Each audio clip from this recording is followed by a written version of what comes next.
Assalamualaikum warahmatullahi wabarakatuh. Selamat malam semuanya. Salam sejahtera bagi kita semua. Perkenalkan, nama saya Risma Nur Hikmah dengan NIM 111211122.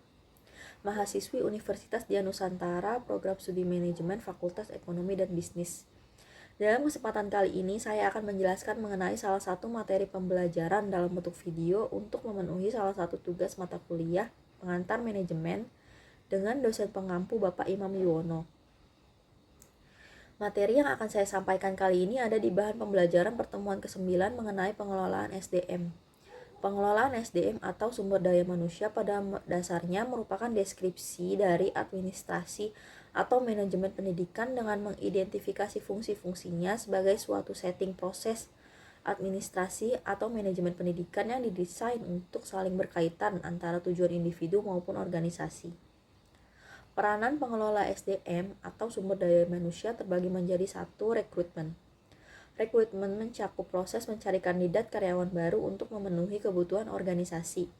Peranan ini memerlukan analisis jabatan yang ada untuk membuat deskripsi pekerjaan dan spesifikasi pekerjaan, agar tidak terjadi kesalahpahaman di antara karyawan. Peranan ini juga mencakup proses seleksi kandidat karyawan baru agar tidak salah merekrut karyawan. Proses dimulai dari menyortir lamaran yang masuk sampai tes hingga wawancara kerja. 2. Pelatihan dan pengembangan. Agar para karyawan dapat menguasai pekerjaannya, maka diperlukan pelatihan dan pengembangan kemampuan. Oleh karena itu, proses evaluasi karyawan menjadi sangat penting. Hal itu perlu dilakukan untuk mengetahui pelatihan dan pengembangan seperti apa yang dibutuhkan. 3. Pemberian kompensasi. Kompensasi merupakan imbalan yang diberikan organisasi kepada karyawan atas kontribusi mereka baik secara tetap maupun tidak. Kompensasi tetap dapat berupa gaji pokok dan asuransi, sementara kompensasi tidak tetap dapat berupa bonus penjualan. Proses pengelolaan SDM setiap organisasi atau perusahaan akan berbeda-beda sesuai dengan kebutuhan. Namun, pada umumnya proses yang dilakukan dari perencanaan SDM meliputi 1. Perencanaan SDM (Human Resource Planning) merupakan proses manajemen dalam menentukan pergerakan SDM organisasi dari posisi yang diinginkan di masa depan dengan proses-proses dan aktivitas yang dilakukan bersama oleh manajer sumber daya manusia dan manajer lini untuk menyelesaikan masalah organisasi yang terkait dengan manusia.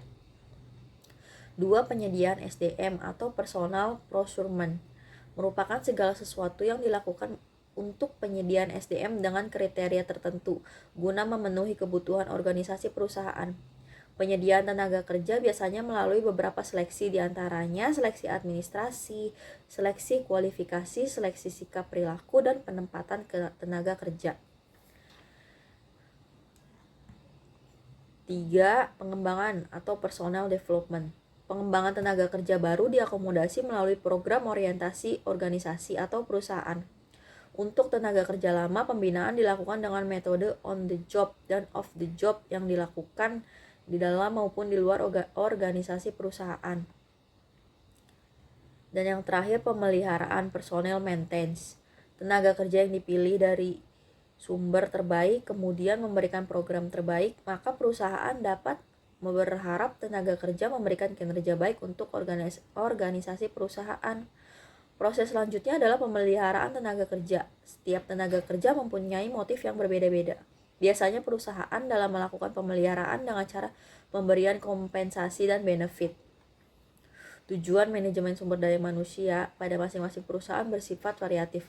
Menurut Ulrich dan Leck tahun 1990, sistem manajemen sumber daya manusia dapat menjadi sumber kapabilitas perusahaan yang memungkinkan perusahaan untuk terus belajar memperagakan peluang baru. Namun, secara khusus manajemen sumber daya manusia ini memiliki tujuan sebagai berikut. 1. Mengembangkan sistem kerja dengan kinerja tinggi yang meliputi proses perekrutan, seleksi, sistem insentif, serta pengembangan manajemen dan aktivitas pelatihan yang terkait dengan kebutuhan perusahaan. 2. Mengembangkan praktik manajemen dengan komitmen tinggi yang menyadari bahwa karyawan atau pegawai adalah stakeholder dalam perusahaan baik yang bernilai dan membantu untuk mengembangkan iklim kerjasama dan kepercayaan bersama. 3. Memastikan bahwa persamaan kesempatan tersedia untuk semuanya. Artinya, ada keterkaitan saling menguntungkan antara perusahaan dan karyawan. 4. Memastikan bahwa karyawan atau pegawai dinilai serta dihargai atas apa yang telah dikerjakan atau dicapai. 5. Mempertahankan serta memperbaiki kesejahteraan fisik serta mental pegawai atau karyawan. 6. Menciptakan iklim yang humanis, harmonis, serta produktif yang dapat dipertahankan antara manajemen dengan karyawan atau pegawai. Demikian penjelasan singkat saya mengenai pengelolaan sumber daya manusia dalam kesempatan kali ini.